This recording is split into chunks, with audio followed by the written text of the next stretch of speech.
What do you believe right now that's making you feel this way? And when you analyse it, you realise how irrational you can be at times. Every single one of our major customers and minor customers all shut their doors overnight. It's not sales per se, but the outcome of it is because people get to know you, they get to see you. But, what's the culture like at the business? What do we stand for, the values? I've got to tick that box on my personal development programme I don't really want to be here. Scaling up a business isn't easy. If it were, we wouldn't have less than 4% of businesses scaling beyond 10 employees or around £1 million turnover level, and less than 1% beyond 50 employees. But the contribution that we make as owner-managers to our economies is immense and should never be underestimated, yet it can be a tough gig for all of us at times, and only other business owners truly understand the challenges that we face. And through Scale Up Radio, we aim to help make things a little easier. We interview guests who have been where you are now and may have faced some of the challenges that you are facing. And they offer their thoughts and advice on what has worked for them, as well as what didn't. And we've also combined many of the lessons from these interviews and also through working with hundreds of owner managers over the last 10 years or so into a practical scale-up handbook that we've called the Entrepreneurial Scale-Up System, or ESUS. And it's for owner managers like you and me as we navigate our own scale-up journey. And you can order a copy through your favourite online book retailer or by going to all the W's, esusgroup.co.uk, www.esusgroup.co.uk.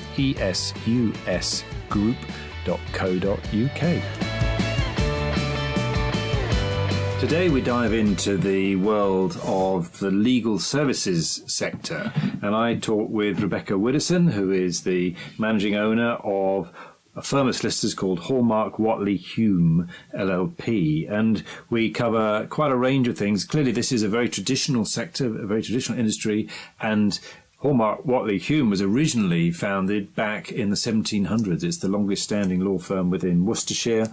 So really a very traditional business that's seen a lot of change in that sector over time, and particularly in the last 10 to 15 years with the increasing use of technology. And we discuss some of those aspects, some of the aspects of efficiency around the business, around what is essentially a very people-based business. So we look at some of the aspects of that as to how we make sure that we build the right culture and we have the right people doing the right things. And we also talked through a couple of particular aspects that Rebecca has been on her journey, including a merger in the last few years and some of the thinking behind that and what went well and what didn't go so well and some of the advice that Rebecca would have. So a lot of things that are covered in a really interesting in-depth discussion, and I think you're going to get a lot out of this discussion with Rebecca, whether or not you're coming at it from legal services, a solicitor's perspective, or just generally from a general business perspective, because there's a lot in here which certainly transcends just the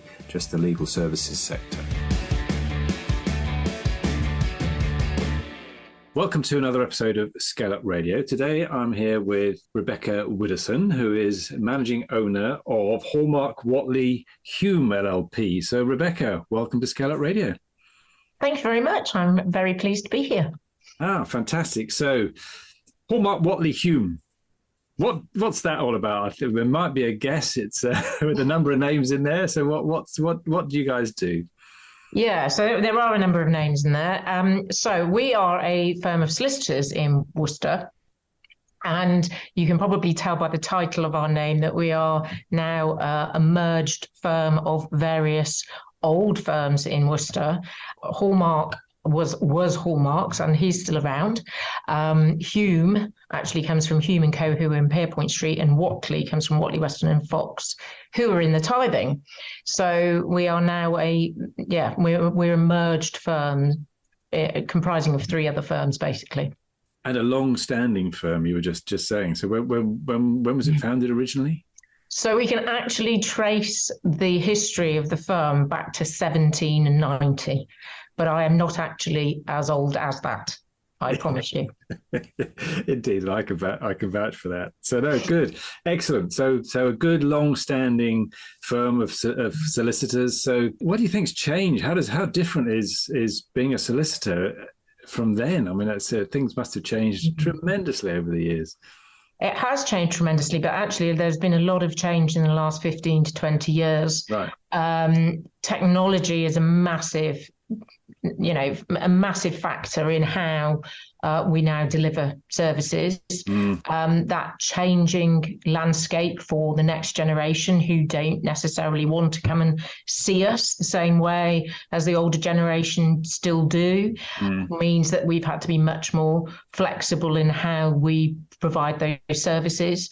Clearly, the pandemic had an impact on everybody's business and how they did their work, but for the first time, it was very obvious to us that embracing technology and making it possible to meet clients' needs, but not in a face-to-face environment, was going to be the way to, frankly, survive the pandemic. But then, clearly, as the generations come through, very much more used to technology, almost born with smartphones in their hands, how you deliver those services is going to continue to change, and how that appetite for accessing legal services remotely through digital means, through platforms, is an ever-evolving area. Indeed, ever-evolving, and we hear a lot of talk now around AI and everything. So how's that going to affect your world, do you think? It will, yeah. I mean, interestingly, we don't have any AI at the moment, but I know large firms are using AI and looking at creating, for example, a will from information provided by a client through a platform, and then effectively AI drafts the document or prepares the first draft without having any human intervention. Now, if you'd said that to us 10 years ago, well, maybe even 5 years ago, we'd have gone, that's absolute rubbish. It's never going to work. That's just, too risky. Are we really going to give a piece of technology, the ability to draft? But actually, it is the way it's going. Now, I don't think we will actually remove human intervention in such a document like a will. I would hope not. Yeah. So that would be, the first draft, but clearly there's going to be some input. But you can see that that's just the start of where AI could go within the legal services sector. And we're probably too small, and Worcester's, not going to be at the cutting edge of that. But I think all of these things always filter down to smaller firms and to, the regional practices eventually. So we've got to be alive to that. We've got to make sure that we understand what's going on. We need to make sure that if our competitors in Worcester of a similar size are using it or exploring the use of it, that we're not left behind. So, yeah, I mean, legal services are changing. It's changing rapidly. Yeah, absolutely. So you talk about the firm being a regional firm. Can you give us an idea of the size of the firm, maybe number of people? Yeah, so we're sub 50. We're between 40 and 50 people. We've got 8 partners, a number of qualified individuals and non-qualified, so paralegals. Yeah, I mean, we're a small firm for Worcester. We're a small firm. Outside. Worcester's a county town. They're strange things, county towns. Hereford is the same. We're not Birmingham. We're not Coventry's and Manchester's and Liverpool's, but we do like to think of ourselves as being, quite important county towns. Yeah. So we provide that sort of mix of services. So there are lots and lots of clients who don't want to go to big multi-office firms who will come to us, who have been very loyal to us over the years, but equally new business where people really want a personal service.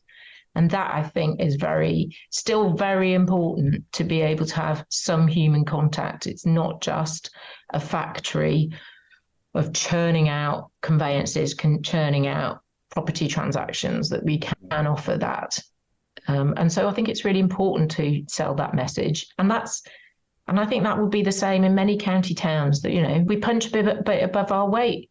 I think Worcester City and Worcestershire punches above its weight. Frankly, we get such a range of businesses and entrepreneurs, and the technology sector is big in Malvern. So, there's a good range of business, good work actually, and we've still got, it's quite rural, so we still have farmer clients who are looking at how they deal with their assets into their next generation and what will happen there. So so I call ourselves a regional firm, but quite rightly, but we're small. So, but and you say proud to be different, I think, on the website. So is that personal service? What is it that you think drives differentiation? I think it's always difficult to differentiate yourself in a cramped market, and that's true. But I would like to think that we actually offer that personal service. If you come to us with a legal query, you will get a named individual that deals with your case, and they will deal with your case from start to finish. Right. And whether it's a will or it's a property transaction or it's a piece of litigation, that person is your main point of contact. They're a real human being. You won't be passed around. And if you've got any issues or urgent needs, that person will deal with that. So we and that's the bit, frankly, that's the bit of the job that I enjoy. And I think that's the part of the job my colleagues enjoy, is actually meeting people face to face or dealing with on the telephone and sorting out their problems or helping them through a transaction. So we like to put that forward as what we're really good at. Great. And what are the key things that you specialise in? What aspects of legal services? Yeah, so we have a property team that deals with both residential and commercial property. We have what we call a private client team, and within that, wills, administration of estates, powers of attorney, quite a lot of trust work. So this is family trusts, so money is held in trust, but also charitable trusts, employment law, so that's both HR advice and what we would call non-contentious advice to businesses or individuals and startups, etc., but also contentious side of employment where you've got employers or employees that have run into problems, and then a general litigation department. So our litigation department will deal with things like boundary disputes, will disputes, debt recovery, and so on. So fairly traditional range of legal services. We don't go particularly niche. So defamation, for example, intellectual property, not a massive call for it around here. So we don't touch things like that, but otherwise quite a broad brush range of work. Excellent. And what got you? So, when did you become? When did you join the firm, or when did you become the owner of it? Well, I actually joined the firm as a trainee solicitor. Right. Gosh, yeah. In 1995, maybe. Long time ago. I trained with the firm when it was Hallmarks. I then left and went to Birmingham, and then I came back when my eldest son was born. And then about 10 years ago, I acquired a share in the business, and with my colleague Richard, we've been managing it since then. So I've been here a long time with a little gap in between. Yeah. So tell us about that. How does that work within a law firm from a business aspect of you becoming a partner and becoming a shareholder or an owner within an LLP?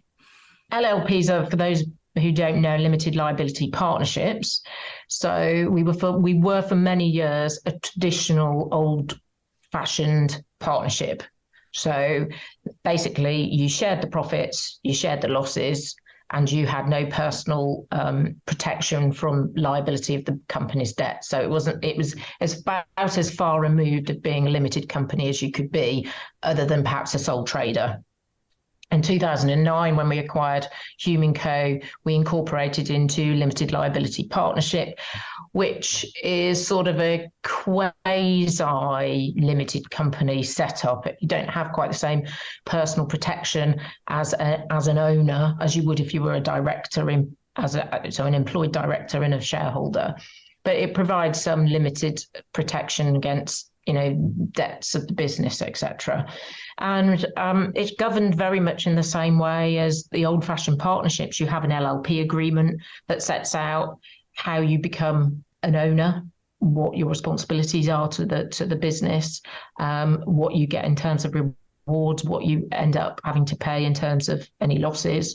So it's still quite different from being a limited company. You're not a director employee that also has a shareholding. You really are, you own that sort of physical half of the business, and you share the profits, share the losses, and you might get a bit of limited protection if things don't go as well as you hope they will. It's quite common for legal firms to set themselves up as an LLP, less common in some other sectors. Why is that? What is it about legal services that mean that LLPs are the typical way to go? Because most legal partnership, because they couldn't be limited companies historically, so they were traditional, I would say old-fashioned. That's probably a bit rude, really, because there are probably still plenty of partnerships out there that work very well indeed. But law firms had to be partnerships, so governed under the Partnerships Act, and they can now be limited companies, but that's relatively recent. And so there was a sort of a creation of a new entity, which was an LLP by the government that effectively said, well, we recognise that law firms are partnerships, but probably the partners might want a bit of protection like directors do. So we'll create this sort of halfway house, really. And for us as a profession, we probably out in the regions, we're still a little bit traditional and a little bit skeptical about these things. So it's kind of that halfway house between a traditional partnership and a limited company. So we plump for an LLP. But at the same time, actually, a lot of law firms were also incorporating into limited companies because they could, but there were very good tax reasons to do that. And those loopholes have been, quite rightly, in my opinion, closed by the government over the years. So there is less of a tax incentive to be a limited company compared to being a partnership. There's not very much difference as there was, but obviously you still get the protection as a limited company, which is better for individuals looking at investing into a business. They want that protection of the limited liability status that they can get. So very good. And without obviously asking you to give away anything too sensitive or confidential, what's the sort of thinking as to how you value the firm when you come in and you decide that you're going to and agree with the existing partners that you're going to have a share of that firm? How's the thinking work to enable you to come to decide what sort of proportion and how much? Yeah, it's probably not as sophisticated in our setup as many other setups, because and it will be very much controlled by the LLP agreement and what each firm considers is the best way to value its business. Most law firms of our size, the most important value is the size of your will bank. And I know that sounds absolutely nuts, but law firms of our size don't have goodwill like the same way accountants have goodwill that can be valued because they have retained clients. We generally don't have retained clients, and that's not unusual. That is actually pretty standard. Yeah. So a non-retained client base means that your goodwill is negligible in one sense. Mm-hmm. Others would say, oh, no, we get repeat business and we've got all of these loyal customer base. But actually, the reality is that they could go off and drop you like a hat and go off to the next law firm. And does not happen the same way in other professional services. So your most valuable asset usually is the size of your will bank, and the wills are lost leaders. And you want to get the probate or the administration of the estate in due course. But each firm will say, well, we value our business based on this or on that. But the reality is it's really about how big your will bank is. And I suppose the other thing is that the guys that I've worked here with over the years, and I certainly feel like we're very much a family business. We're not actually related to each other, but we have always been able to work our way through the problems, perhaps better than families in one sense, because families often do fall out. But so I would say there's not necessarily a strict measure. It's fluctuated over the years. And in fact, it's increasingly difficult to get younger professionals to come into LLPs because of the risk to them. Right. So the way we look at succession now will be changing in the next 3 years, because the business has to have a succession plan. It has to. And so it really is very individual. Yeah. No, it's good insights. And you did open up the next question, really, which is, what does that mean for your exit strategy if things are changing, and it's no longer so traditional that the people coming through will essentially buy into the partnership? What does that mean for you? Yeah, that we've got some really good people who we want to encourage, who are actually salaried partners. So they're employees, but we see them very much as our future. So we have to agree a strategy whereby they will come on board as part of our succession plan to be. And if that means that's got to be a different structure, then so be it, really, because that will become a necessity. So yeah, I mean, we've got the right people in the right places. It's then our strategy has to be that we change what we are to make sure that they will stay and will become the owners, the managers, of the business going forward. But as I wasn't born in 1790s, ages before I have to, ages before I have to think about that. Yeah, good, excellent. So what? Somebody looking to do what you did, buy into a partnership. What lessons did you learn, or what advice would you give looking back on that 10 years ago? I suppose get a flavour for the people that are in the business, because they are the most important factor. I mean, that's the same in any business, frankly.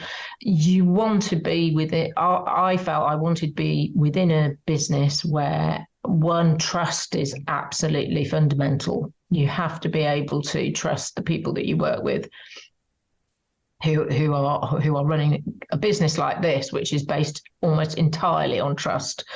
And those duties of confidentiality to the client and your obligation to the court. You need to be able to trust those people, but you also need to delve down into what is the reality of their client base, what is the reality of their fee income, what is the reality of the margins, because fee income can be enormous, but if your margins are 4 or 5%, frankly, why would you buy in? You might as well stay as a salaried partner and be an employee and have your employment protection, because you will lose all of that. So it's got to be the right fit, and you've got to see what's underneath what looks like really great shiny headline figures, and say, okay, well, what's sitting underneath that? Things like, which are very specific to our sector, professional indemnity insurance is probably the biggest expense of any law firm. Well, what does that look like? What is it as a percentage of turnover? Why is it where it is? Because that will uncover all sorts of things about the way the business has been run to date, potentially. So that's a really important factor, and that comes back to the trust element, really. As much as anything, is making sure the people that you're going to go into business with, one, know what they're doing, and two, have the integrity to do it properly. Yeah. Very good, excellent. So you and Richard brought in 10 years ago. What are some of the milestones, the inflection points, really, since then? Well, I suppose retirement of some of the big names that were in the business when I bought in. So David Hallmark, who is the hallmark of the name, retired, and a couple of other older. I mean, there was always the plan. Clearly, yes. You're not going to work forever. Well, maybe I will, but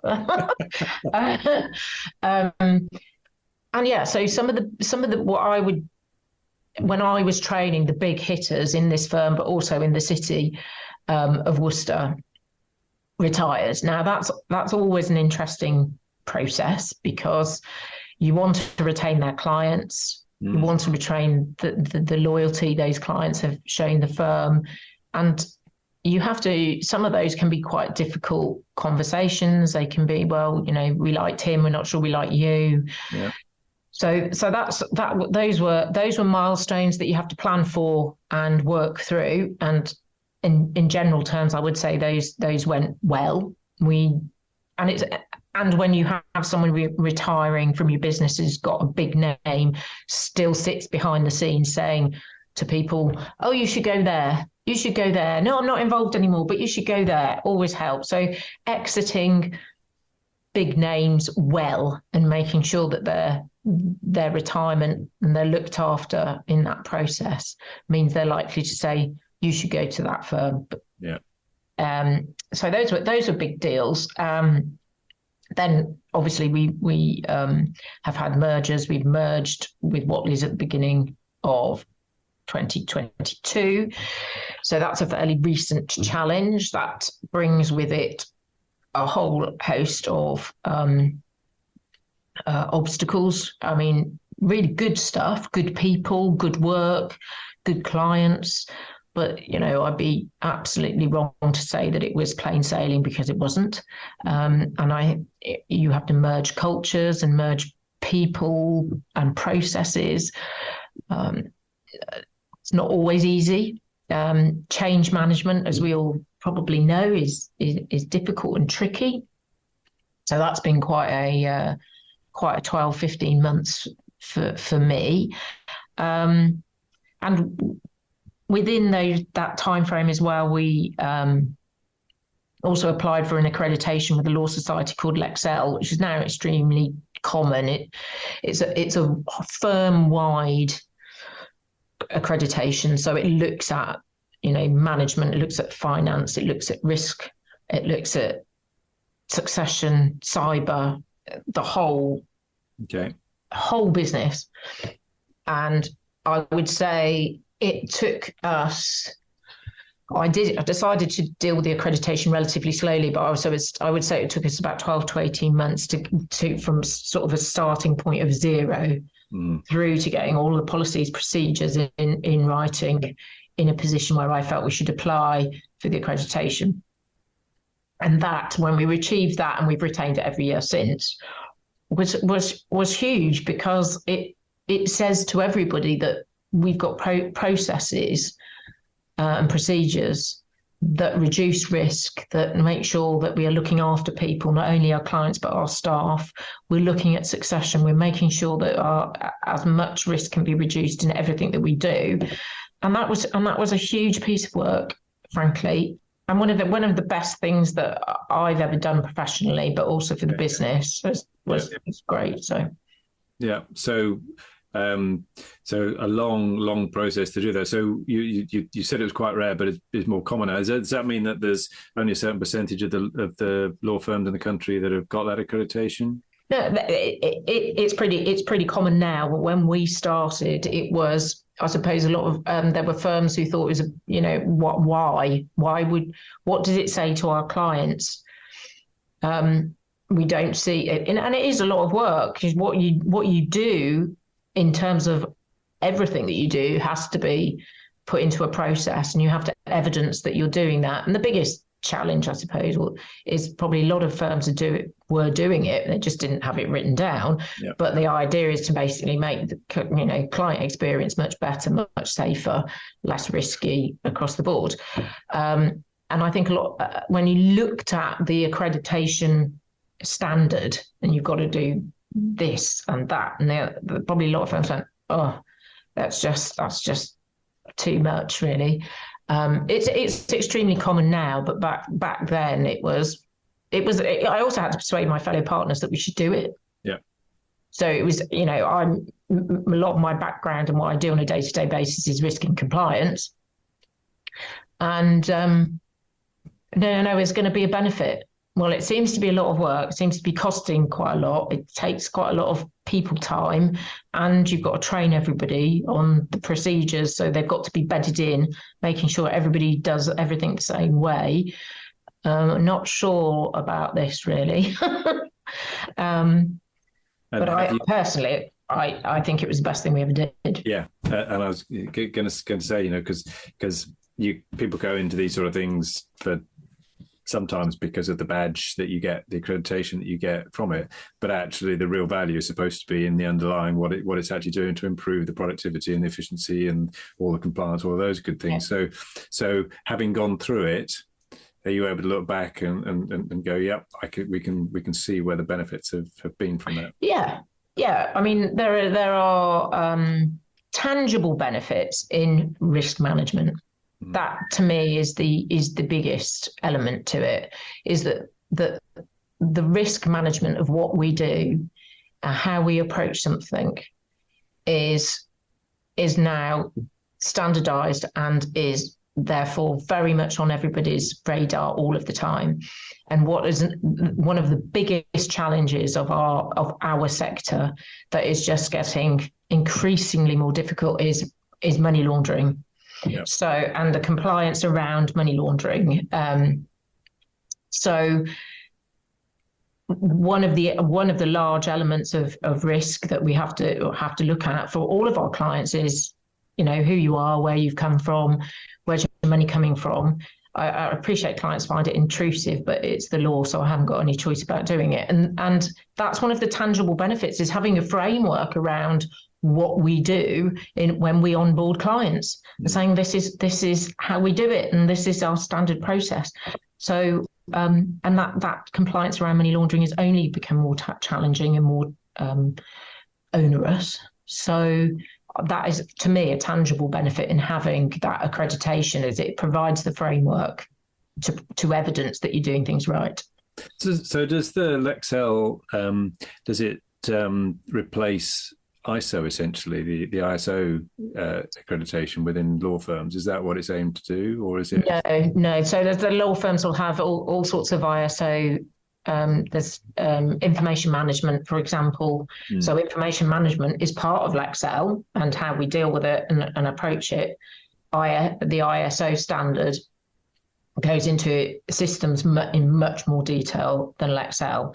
So ISO obviously applies to many sectors, or if not all sectors, whereas Lexel is very much, this is a law society standard, right, specifically targeted at law firms. But I know Investors in People, for example, is another accreditation law firms have. There's a people section in a Lexel accreditation, but again, it's more light touch than the Investors in People, for example. Okay. Great, good. So I'm really interested to hear a bit more about the merger from start to finish, and what are some of the things that maybe you've learned from doing that? What did you? Let's start with what did you get right? What do you think went really well with the merger? What went really well with the merger was getting the people on board. And that's always a challenge. So that went really well, and we've kept a large or a significant number of the previous employees. Not everybody. I would never expected everybody to stay, but those that have stayed have really embraced the change and embraced the cultural change, and so that was great. What we probably didn't get right is give ourselves enough time in the run-in.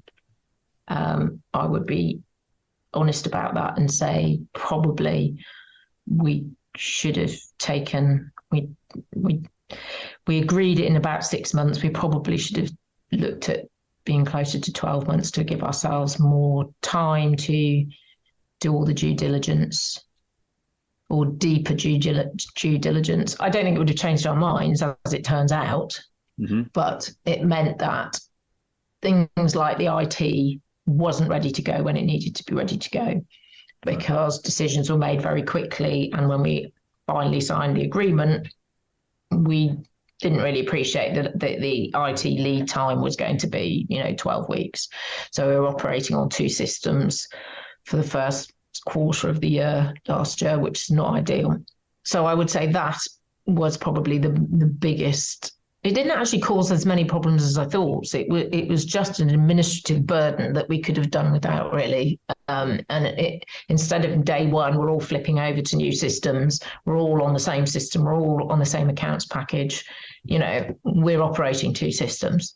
So in terms of the delivery to the client, it didn't make any difference to the client, which is the most important thing. But in the background, what was going on in the boiler house was more complicated, and it meant that the data transfer from the old Whatley system into our system took longer, more complicated. So I would say we should have given ourselves more time from sort of signing an agreement and then going live. Could have given us a much better lead in time, really. And what was the strategic rationale? What was driving the idea of the merger? Predominantly, we have very similar areas of work. We've got superb expertise in certain areas, which has bolstered our team here. And getting the right people these days, and I'm sure you know about recruitment, is incredibly difficult. Yeah. And so we're taking on a business that fitted very well with our existing business, but bringing over people with good knowledge and good experience, but not having to go out and recruit them as long as they stayed. So as always, the challenge is getting people to stay. So the rationale was, we want to grow our business. How do we go about it? An opportunity comes up. Does that fit with what we want to achieve in terms of growth? The answer to that was yes. We've got a few hurdles to overcome, but in essence, that was the rationale. Great. Yeah. Good. So you mentioned the people side. Obviously, in a sector like yours, the people are essentially the business, aren't they? So what do you do? What sort of things do you do to really encourage that culture and that environment that you want to achieve within the firm? So we've got quite a. I'd like to think that we have developed, certainly over the last few years, a much better understanding about health and well-being for our staff. So we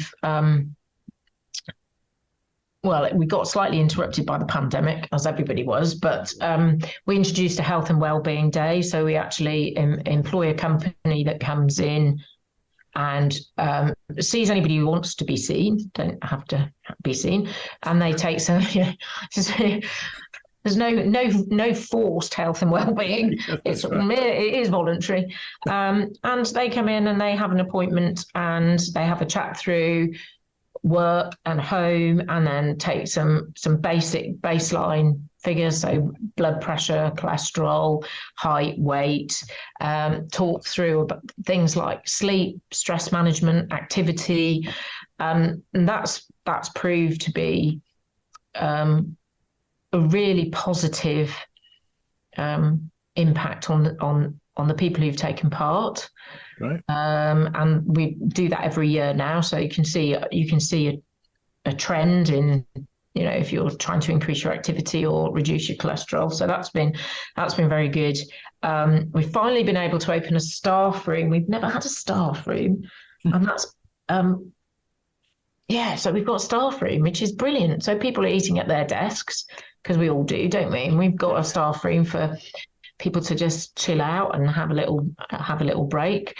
And we've got some really good occupational health scheme that provides staff with some basic dental cover, optical cover, counselling service. So we've really tried to. Loads of people will talk about how do you retain staff, and I'm no expert at all. And people get fixated on pay. It's not all about pay. It's about, do they enjoy coming to work? Are they looked after at work? And we've really tried to focus on what we can add in terms of value to that experience. Flexible working. Everybody says, they're all hybrid or and that we've encouraged. But we were flexible employers before then. If you got your boiler had blown up, it would be like, well, off you go, go and sort it out. Because those stresses in life impact on productivity, and you won't get any work out of that person anyway because they're fretting that they've got a boiler that's blown up and needs to be sorted out. So yeah, I mean, retention is so important, and focusing on what else you can do other than just simply throw money at a problem, and that doesn't always work. And encouraging that sort of culture of supportive, open door policy. We're here to help. We want you to use the occupational health scheme that you've got. It's there. Please use it. Those who have used it have said it's fantastic. Benefit to them. So yeah, it really is trying to make life easier and within the office. Yeah. Good. And what sort of, as the owner of the business, what sort of metrics do you use to keep your finger on the pulse to know that everything's going in the right direction? Well, I share an office with my business director, who does all my KPIs. Yeah. So I mean, we have. Obviously, we have partners meetings where the KPIs for the last month have all been produced. But it's more than that. That if I left it a month to know what was going on within the business, then it would be a disaster. So I'm not joking. When I became managing partner, I did say to my business director, Julian, we need to share an office and we need to be next door to our accounts team. So that's what we do. And there isn't anything that's going on financially that I'm not aware of every single day. Up until relatively recently, staff would come to me as well, but my staff partner is a lady called Claire Cole, who's our employment specialist, has taken over all of our HR. And so she now is my liaison. So there are staff issues, there are office issues, there's something's happening that I need to know about. She will be the first point of contact, and then she comes to me. But it because I'm right in the core of everything that's happening financially, not only from a compliance point of view, where's that money come from, where's it going out to, I also know, how much has been billed, how much has been collected, what does that look like, when is this being paid? So it's almost impossible not to know that, but you've got to be at the coalface, and I'm at the coalface every day. Yeah. And how do you know that the team are working efficiently? I mean, obviously you can track the top and bottom line figures, you can track the debtor days and all those good things, but how do you get a feel for whether the team are being productive? That's a really good question, actually, because that's one of the things that we discussed we had our annual strategy meeting only a couple of weeks ago, and there is a recognition within the whole firm that there are some key areas where we're not being as efficient as we could be. Right. So yeah, you're right. I mean, obviously, how much have they billed? What do they cost to the business to be there? That's it's a blunt instrument, but it's one of the measures, isn't it? Yeah. How many files have they got going at any one time? How many files have they opened that month? How many files have they closed? So that was all pretty important data, which we look at monthly. It's also a good predictor of what we're going to have in terms of fee income going forward. If you've opened 20 files in March in residential property, those are going to probably be completing in May and June. So you have a throughput, what your cash flow is going to, or have a good idea what your cash flow is going to be. But yeah, we looked at our strategy meeting at a couple of key areas, client onboarding being one of them. And we recognise that it's not nearly as efficient as it should be and could be. So part of our strategy for the next 12 months is to actually slimline, improve our onboarding by moving towards digital onboarding. So effectively, not for all clients, we have a lot of elderly, quite vulnerable clients who would find digital onboarding just far too much. But for those that are more tech savvy, we're going to split them over to all of that electronic onboarding, which will make our lives all our support staff's lives easier. Yeah. And also going more paper light. We're still a massively heavy paper based business, and that's not good for many reasons. Expense, but carbon footprint. Yeah. Lugging great big files around. Great. I was going to ask you what frustrates you most, but I can see by your facial expression that that's one of the things. Yeah, that's one of them. That is one of them. And you see, I'm a probate lawyer. So I was a litigator for many, many years, and I retrained about 4.5 years ago to be a probate lawyer because it was very difficult to juggle litigation with being managing partner. And you will not believe the amount of paper that is generated in probate practice, not necessarily from us, but from the institutions. The institutions that hold people's cash don't like sending us stuff digitally. They don't think it's particularly safe. So we have stuff that comes in huge volumes. So, we're not going to try and go paperless. That would be a step too far. And I think everybody would walk out the door, but trying to move towards Paperlite. So that helps the remote workers, the hybrid workers to say it's all there. You don't need to be lugging a file around in your backpack. So, brilliant. So we recognise we're not as efficient as we could be. Good. So what legacy do you want to leave with your term as running the firm? What do you want people to say about you and about your term? I think they call me bossy, to be honest. So. That's a really good question. I've never been asked that before.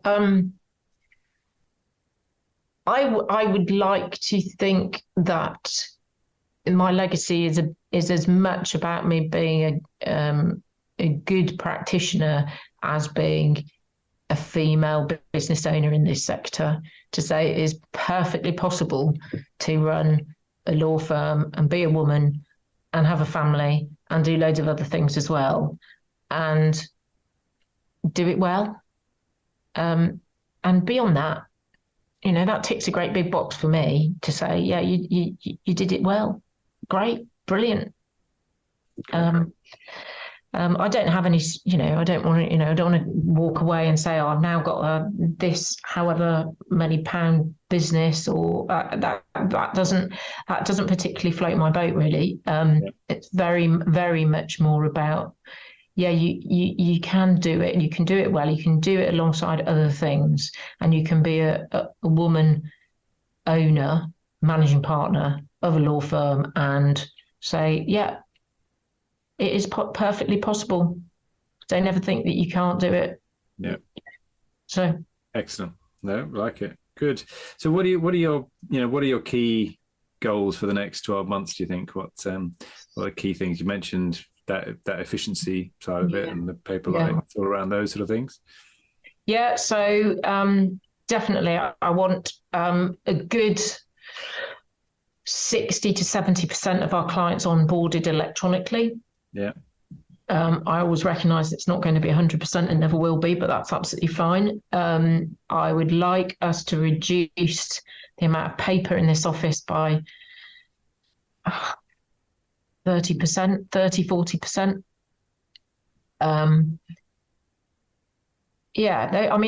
Those, it don't sound like much, but it will make such a difference to our business. It will make a huge difference to our business.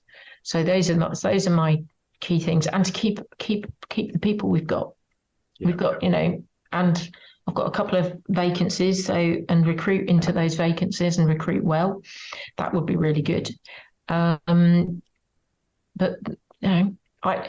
we go to, we had our strategy meeting a couple of weeks ago, and for some of the salary partners, they'd never been to a strategy meeting before.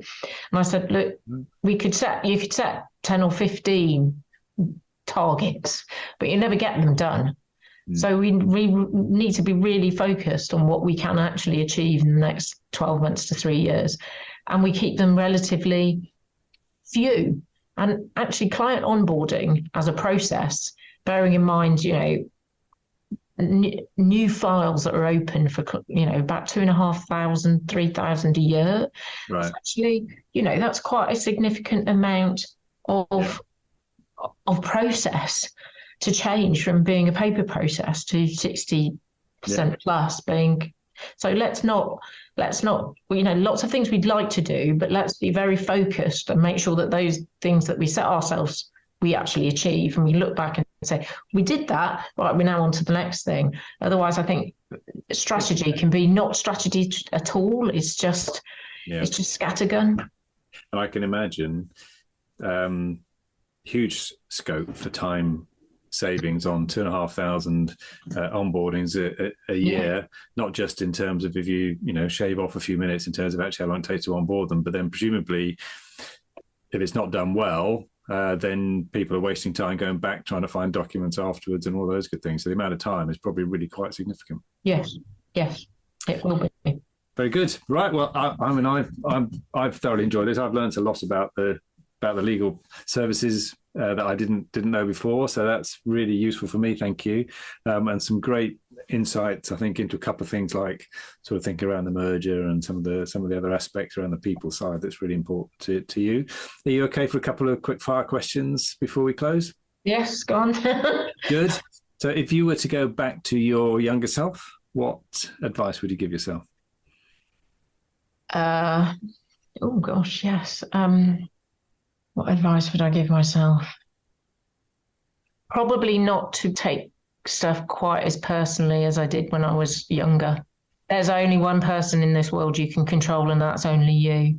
And if you behave properly and other people don't behave properly towards you, there's absolutely nothing that you can do about that. And that I have learned. And as you get older, I think you become less worried about what people think. And if it's right for you, it's right for your business or your family, you go for it. Great. Excellent. Books or podcasts or other resources that you found useful that you'd recommend to others?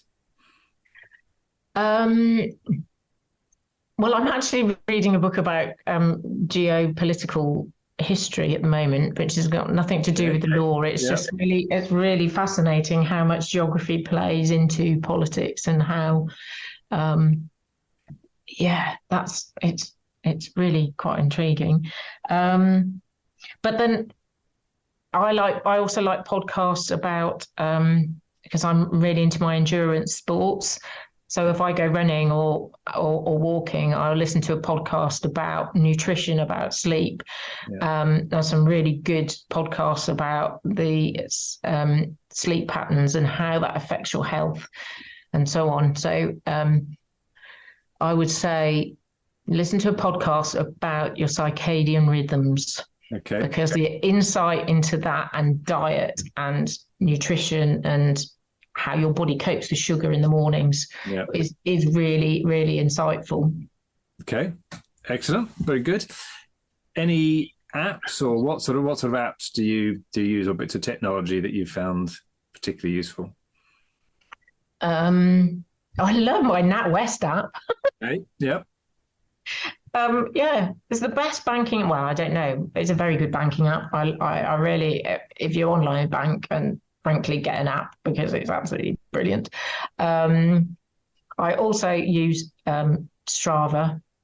I'm a bit of a Strava geek because if you haven't put your Strava on when you start your exercise, you haven't actually done your exercise. And that links to my watch that gives me a lot of data about how slow I've gone somewhere. Okay, good. Who do you look up to? Who's inspired you? Oh gosh, I suppose I don't want to have the cliche of my mum and dad, who are brilliant and are still with me. So that's really, really excellent. But there are just the most phenomenal people who do the most amazing, and I'm sorry, I'm going to go back to endurance sports, the most amazingly crazy endurance sports, and they manage to just blow it out of the water. And there was a woman who ran she ran this endurance race in the UK, and it's over 200 miles, and she'd I think she'd had a baby 9 months before, and she beat everybody, including the men. She even stopped to breastfeed her baby on the way, and she kind of beat the record by something. I can't remember what. And yeah, she was she was expressing. She wasn't breastfeeding. A friend was taking the baby around, and she was expressing, and then somebody else was. And I was just absolutely astonished. Yeah. 200 miles she's run. It's a non-stop race. Basically, it's a test to see who can survive the least amount of sleep. Yeah. At the end, she was felt so sick and so ill. Her friend who was looking after the baby was giving her oxo cubes just to give her a bit of salt and something like that. And she's got a baby that she's expressing a milk. And I'm like, what? Amazing. So people like that are just, I find, phenomenal.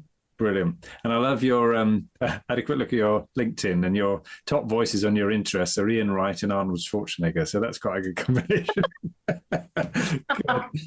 All right. And what's I ask everybody, what's your most successful way of finding new customers? What works? Oh, okay.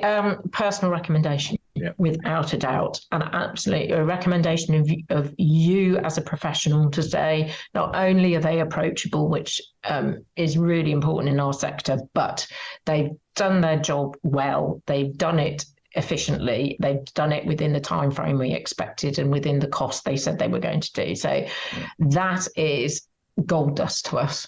Absolute gold dust. When you buy stuff off professional services, people still want to know somebody who's used you and says they're good at it, and it is.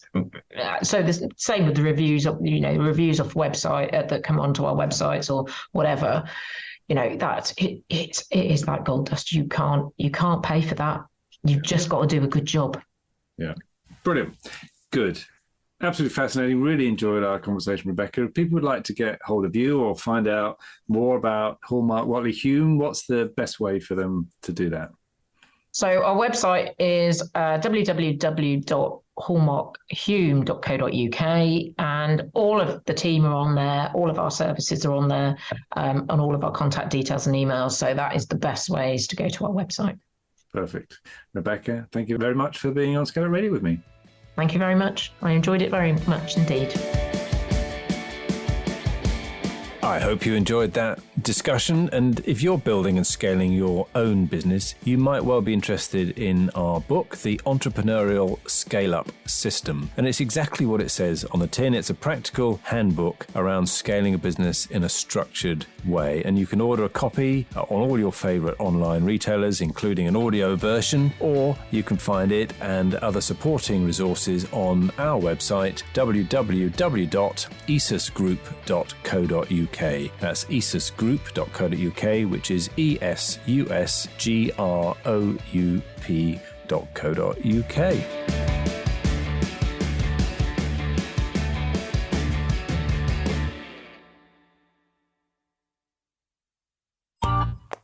This has been a Monkey Pants Productions podcast.